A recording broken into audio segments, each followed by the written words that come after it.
भारत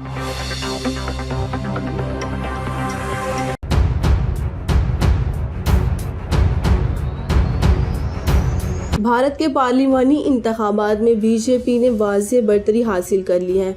मोदी की जीत पर जहां बॉलीवुड सितारों की जानिब से मुबारकबाद दी जा रही है, वहीं अदाकारा राखी सावंत ने चढ़ते सूरज को सलाम करने की बजाय बीजेपी को वोट देने और नरेंद्र मोदी को एक बार फिर इलेक्शन जितवाने पर भारतीय अवाम को आड़े हाथों लेते हुए एक तनकीदी वीडियो जारी की है। वीडियो की इब्तिदा में राखी सावंत ने पहले तो मोदी को वोट देने पर तंज़िया लहजे में कहा कि हम सबके अच्छे दिन आ गए हैं, बहुत शुक्रिया मोदी जी को वोट करने के लिए।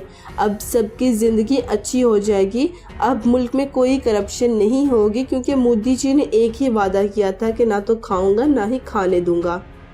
हम सबके अच्छे दिन आ गए हैं, अब सबकी ज़िंदगी अच्छी हो जाएगी मेरे दोस्तों।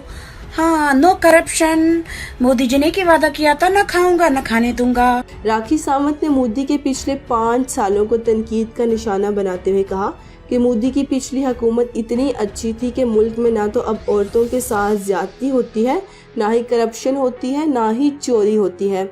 मोदी की हुकूमत में मुल्क सुधर गया है। मैं बहुत खुश हूँ कि अब हमारे अच्छे दिन आ गए हैं, अब सबका अच्छा रोजगार होगा, सब तरक्की करेंगे।